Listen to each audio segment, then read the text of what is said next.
Halo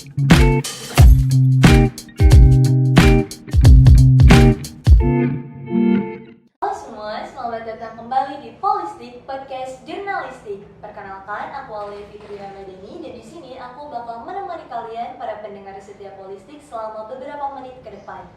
Selama menjadi seorang pelajar, kehidupan sekolah tidak harus selalu diisi dengan belajar. Ada banyak ilmu pengetahuan yang bisa didapat dari luar mata pelajaran, salah satunya adalah organisasi. Nah, di episode Polistik kali ini, aku bakal berbincang-bincang mengenai organisasi bersama Ketua Umum Forum OSIS Jawa Barat Wilayah 4, Teddy Kusuma Hidayat. Untuk Teddy, boleh dong perkenalkan dirinya dulu? Oke, halo semua para penonton Polistik Podcast Jurnalistik. Perkenalkan, nama aku Teddy Kusuma Hidayat. Aku dari 11E SMA Negeri 1 Cikampek. Di sini aku sebagai Ketua Umum Forum OSIS Jawa Barat Wilayah 4. Oke, nah Teddy gimana nih kabarnya? Baik atau lagi sakit atau apa? Alhamdulillah baik dan pastinya harus selalu baik. Oke, karena Teddy selalu baik nih, kira-kira kesibukan Teddy akhir-akhir ini apa aja sih sampai bisa selalu baik kayak gini? Oke, untuk kesibukan aku sendiri, yang pertama lagi mempersiapkan program-program yang ada dari Forum OSIS Jawa Barat Wilayah 4 sendiri. Karena beberapa hari ke depan, beberapa bulan ke depan, bakal ada program yang akan dilaksanakan. Yang kedua juga sedang mempersiapkan tugas-tugas sebelum PTS ya, karena lagi gencar-gencaran tugas. Iya, banyak banget nih tugas sebelum kita masuk ke PTS. Iya. Tapi selalu sehat kan? Harus selalu sehat. Oke, nah seperti apa yang Teddy bilang tadi nih, walaupun kita banyak kesibukan, kita harus tetap selalu menjaga kesehatan ya. Nah, Teddy ini kan anggota dari Forum OSIS Jawa Barat yang merupakan salah satu organisasi paling prestisius di wilayah ini. Nah, Teddy ada nggak sih ikut organisasi lain selain FOJB di sini? Oke.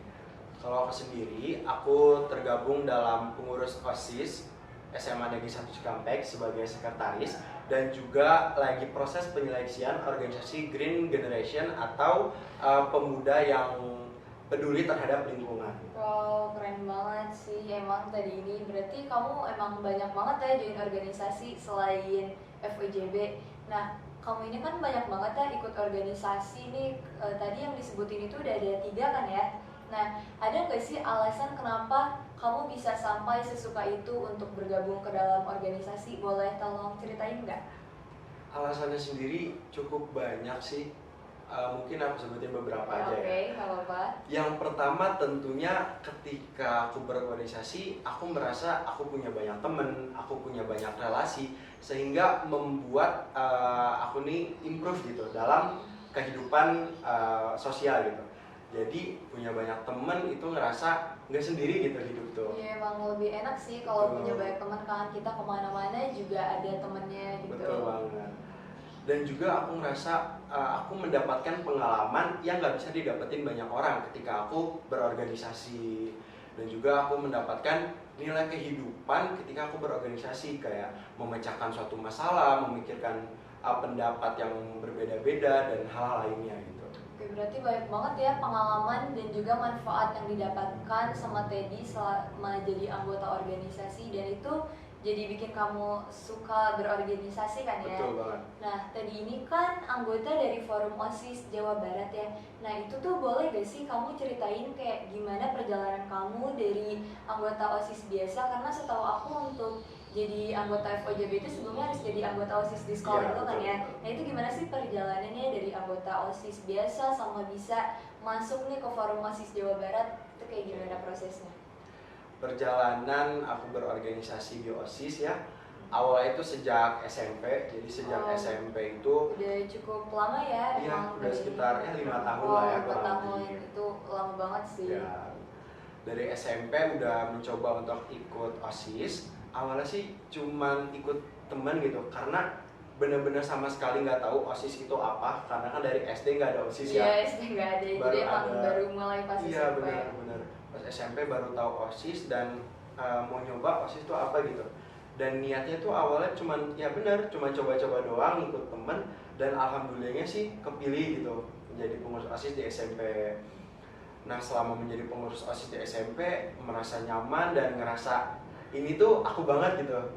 Ini tuh ngerasa apa ya, hal-hal yang nggak pernah aku lakukan sebelumnya. Iya sih, emang karena OSIS di SMP itu pertama, bisa disebut organisasi pertama kita Iya, juga benar, kan, benar, selama benar. ya perjalanan jadi anak organisasi lah gitu. Terus gimana tuh? Nah, karena di SMP ini merasa nyaman dan aku bertekad ketika aku SMA, aku harus bergabung lagi nih Kayak ke jadi OSIS. ketagihan ya untuk berorganisasi. Iya, jadi sampai akhirnya ketika masuk SMA nyoba untuk masuk OSIS SMA Negeri 1 Cikampek dan alhamdulillahnya terpilih kembali dan Wow. makin nyaman lah. Kayak makin nyaman. Betul. Terus gimana tuh? Nah, berjalannya aku menjadi pengurus OSIS di SACI ini, ada informasi bahwa Forum OSIS Jawa Barat ini membuka pendaftaran nih, membuka open recruitment. Dan aku ngerasa tertarik deh, kayak aku kira organisasi itu hanya ada di internal sekolah aja. Ternyata di eksternal tuh pun organisasi itu banyak loh. Iya, iya. Nah, jadi aku pengen nyoba nih Forum OSIS Jawa Barat itu seperti apa sih? Tapi dengan rasa keyakinan yang ada pada diri aku. Jadi karena aku yakin, jadi aku mencoba untuk ikutin Forum OSIS Jawa Barat ini. Walaupun belum tahu ya kayak FYJB itu di Iya, dalamnya sama ada apa sekali aja. belum tahu. Oke. Nah, ini penting banget sih sebelum mulai apapun ya, yang penting diri kita itu yakin gitu untuk melakukan hal tersebut. Terus gimana Betul tuh? banget. Terus mengikuti penyeleksiannya dan alhamdulillahnya terpilih sampai sekarang. Wow, nah itu prosesnya gimana sih, proses rekrutmen dari FOJB ini ada beberapa tahap? Oke. Banyak sekali tahapnya dan prosesnya itu selama 2 bulan ya. Oh, cukup lama ya Iya. untuk ukuran organisasi. Jadi dari awal itu kita mengisi formulir pendaftaran kayak pengiriman berkas-berkas, terus pengisian biodata dan lainnya. Nah dari situ kita di seksi berkasnya, habis itu kita ada sesi di mana kita harus membuat esai Oh, bikin Esai, esai juga? ya. Kayak tentang apa itu esainya? tentang permasalahan pelajar yang ada di Jawa Barat gitu. Wah, cukup berat ya. Terus gimana tuh proses selanjutnya? Proses selanjutnya kita ada tahap untuk mempertunjukkan kemampuan yang ada dalam diri kita, yaitu wawancara. Setelah wawancara ada proses apa lagi? Apa udah itu wawancara yang terakhir? Setelah wawancara itu kita menunggu sekitar semingguan dan itu merupakan tahap terakhir. Jadi wawancara itu merupakan tahap terakhir dan pada akhirnya muncullah pengumuman. Nah, terus ternyata akhirnya keterima ya, walaupun awalnya nggak tahu nih bakal ngapain-ngapain aja di FOJB ini. Iya. Oke, emang keren banget sih tadi ini. Nah, kamu ini kan di FOJB jadi ketua umum ya. Jadi ketua umum wilayah 4 ya kan. Itu jabatannya cukup tinggi, apalagi kita tahu nih ketua umum tuh ya emang jabatan yang ya tinggi banget lah. Nah, tugas kamu selama jadi ketua umum FOJB wilayah 4 itu apa aja sih? Oke, kalau tugas menjadi ketua ya banyak sih tentunya. Yang pasti meningkatkan kinerja Forum OSIS Jawa Barat Wilayah 4 agar lebih baik lagi dari tahun sebelumnya. Terus yang kedua juga mengajak para pengurus-pengurus OSIS yang ada di wilayah 4, Purwakarta, Subang, Karawang untuk berkolaborasi demi kemajuan wilayah 4 lebih baik lagi dalam bidang pendidikan khususnya. Dan juga di sini saya sebagai ketua harus bisa mengajak para pelajar yang ada di wilayah 4 untuk bisa menggali potensi pada dirinya untuk mempersiapkan dirinya dalam bonus demografi melalui program-program yang kita munculkan. Oke, berarti emang cukup berat juga ya tanggung jawab kamu sebagai ketua umum FOJB wilayah 4 yang megang banyak banget kota dan kabupaten kan ya? Ya. Nah, selanjutnya nih, kamu ini kan ikut organisasi itu nggak cuma FOJB sama OSIS sekolah aja ya, tadi juga ada yang organisasi Green Generation. Ya. Nah, itu gimana sih cara kamu manage waktu antara organisasi di sekolah, FOJB, Green Generation, sama kewajiban utama kamu nih sebagai pelajar? Karena ya walaupun emang kamu seneng banget berorganisasi, kita sebagai pelajar tugasnya itu belajar kan ya. Itu gimana sih cara kamu manage waktunya? Ya, pada dasarnya anak organisasi dia harus bisa memanage waktu ya, karena apa ya, pada dasarnya kan kita sebagai pelajar gitu, tugas utama kita belajar, kita harus bisa memanage waktu, membagi waktu antara belajar dan berorganisasi. Kalau aku sendiri, yang pertama itu aku harus bisa mengkategorikan nih kegiatan apa yang akan aku lakukan, mengkategorikan itu penting dan tidak penting, mendesak dan tidak mendesak. Nah, aku harus mengkategorikan terlebih dahulu hal tersebut gitu. Ya, berarti bikin skala prioritas. Betul, gitu ya. membuat skala prioritasnya terlebih dahulu. Setelah dari itu, aku membuat 4 tahapan. Jadi, ketika kegiatan ataupun suatu hal itu mendesak dan penting, aku harus lakukan itu sekarang juga. Tapi ketika kegiatan itu tidak mendesak tapi penting, aku harus mengatur tanggalnya, menentukan tanggalnya untuk melakukan hal tersebut. Dan ketika kegiatan itu mendesak tapi tidak penting, aku bisa menunda kegiatan tersebut atau bisa meminta bantuan kepada pengurus yang lainnya ataupun meminta bantuan kepada orang-orang di sekitar kita. Ketika kegiatan itu tidak mendesak dan tidak penting, aku bisa memprioritaskan kegiatan tersebut paling bawah gitu. Oke, berarti emang kamu ini punya manajemen waktu yang cukup terstruktur banget ya, karena udah punya skala prioritasnya juga. Nah, selanjutnya nih, suka duka yang kamu dapetin selama berorganisasi itu apa aja sih? Boleh jabarin gak nih satu-satu buat penonton Holistik? Oke, kalau sukanya sendiri banyak banget ya. Aku sebutin beberapa. Oke. Yang pertama itu ada tentunya jadi punya banyak relasi, punya banyak teman dari berbagai penjuru daerah. Itu ngebuat kita tuh ngerasa nggak sendiri gitu di dunia ini, karena di daerah sini punya teman, di daerah situ punya teman. Jadi enak lah untuk emang itu bersosialisasi. benar-benar keuntungan utama dari berorganisasi Ya, banget ya, benar kita banget. jadi punya kenalan di mana-mana, terus nambah jadi pengetahuan juga tentang ya banyak hal lah, karena kita relasinya ada banyak. Nah, selanjutnya apa lagi nih sukanya yang didapetin selama berorganisasi? Oke. Yang kedua juga, aku tuh ngerasa ketika berorganisasi mendapatkan pengalaman yang tidak bisa didapatkan oleh banyak orang. Salah satunya itu aku bisa menjalin silaturahmi atau relasi dengan dinas-dinas terkait, seperti dinas pendidikan, terus bupati, wakil bupati, MKKS, dan hal-hal lainnya berhubungan dengan pendidikan. Berarti relasi Teddy ini emang udah gak main-main ya sebagai anak organisasi. Ini benar-benar ya menguntungkan banget sih, karena emang gak semua orang kan punya akses ke dinas-dinas tersebut. Nah, itu kan udah ya sukanya disebutin. Nah, dukanya apa aja nih yang didapetin selama berorganisasi? Karena ya yang namanya hidup ya, mau itu dimanapun juga, yang namanya suka duka pasti selalu berdatangan secara bergiliran gitu. Apa aja nih dukanya? Dukanya sendiri yang pasti sih jam tidur pasti bakal lebih lama. Oh iya, itu ngerasain banget sih, jadi kayak apa ya, berkurang gak sih jam tidurnya? Iya, benar banget. Karena kita kan pulang jam 4 ya, jam 4 sore.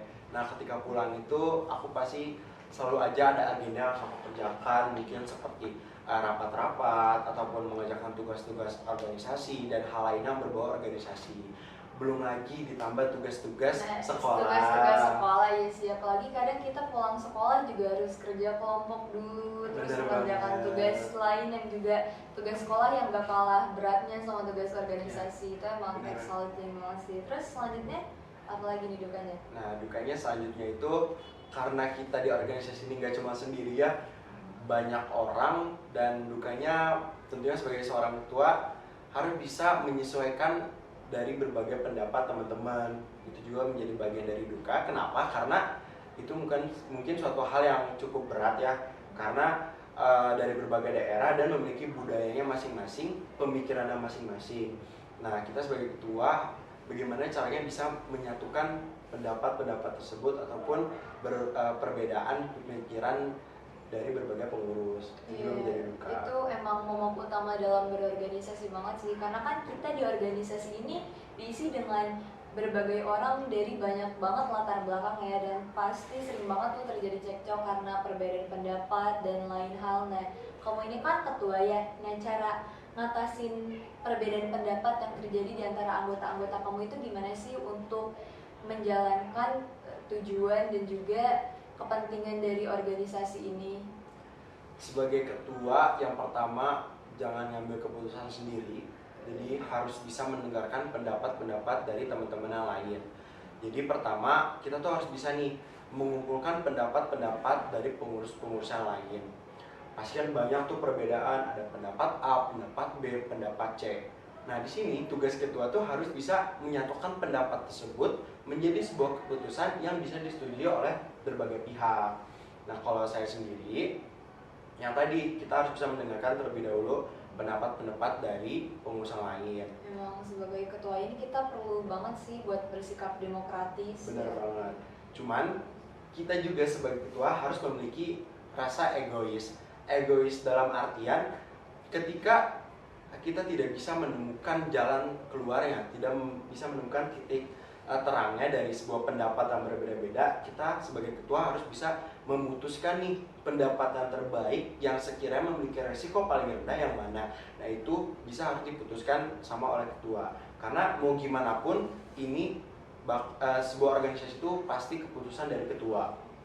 Nah kalau untuk ini emang berhubungan sama tipe-tipe kepemimpinan ya, kita emang harus bisa sih jadi pemimpin yang situasional. Kadang kita harus demokratis, kadang juga kita harus bisa nih menentukan keputusan dari diri sendiri. Nah tadi udah bercerita mengenai seluk-beluk organisasi cukup rinci ya. Nah boleh gak sih kasih pesan nih untuk teman-teman Polistik yang masih takut untuk berorganisasi padahal sebenarnya mau gitu? Ada nggak pesan yang bisa disampaikan? Pesan dari aku ya untuk kalian semua yang sekarang tuh masih takut berorganisasi, tentunya harus percaya sih pada diri kalian. Kalau kalian ada rasa ingin berorganisasi, ingin ikut organisasi, itu kalian udah punya modal nih untuk meningkatkan rasa kepercayaan diri kalian. Nah dari situ kalian harus bisa mengasah rasa kepercayaan diri kalian, karena pada dasarnya modal awal tuh kita harus punya rasa pede loh untuk ikut organisasi. Yang penting yakin aja gak sih, Harus kayak yakin. yang tadi kamu ceritain tuh waktu ikut organisasi gitu. Karena awal-awal juga kan aku sendiri kurang kayak takut lah berorganisasi. Cuman karena aku ada kemauan, aku yakin, itu ngebuat aku tuh percaya diri nih, makanya aku bisa nyaman di organisasi ini. Yang penting kita emang harus percaya diri dan ngalahin semua rasa takut itu enggak sih, karena ya mungkin kita di awal merasa takut nih, tapi di akhir nanti banyak banget loh manfaat yang bisa kita dapatkan dari organisasi ini gitu. Ikut organisasi itu sama sekali gak rugi sih, benar-benar sama sekali gak rugi, malah kalian untung. Iya, banyak banget manfaatnya banget. Jadi benar-benar deh jangan takut lah gitu. Ada lagi nggak nih pesannya kira-kira? Nah selebihnya sih itu disesuaikan sama diri kalian sendiri. Kalian harus bisa bertanggung jawab atas pilihan yang kalian pilih. Jadi ketika kalian ingin berorganisasi ya kalian harus bertanggung jawab akan hal tersebut. Kayak gitu sih. Oke, nah banyak banget ya pesan-pesan nih yang bisa kita petik dari perbincangan kita dengan Teddy mengenai organisasi hari ini. Nah sekiranya itu aja untuk Polistik hari ini. Dari episode mengenai organisasi hari ini ya, satu pesan nih yang bisa kita petik dari semua perbincangan ini adalah jangan takut berorganisasi. Nah sekian dari saya Alia Fitri Ramadhani pamit undur diri, dan juga Teddy Kusuma Hidayat. sampai jumpa di episode Polistik selanjutnya. Dadah.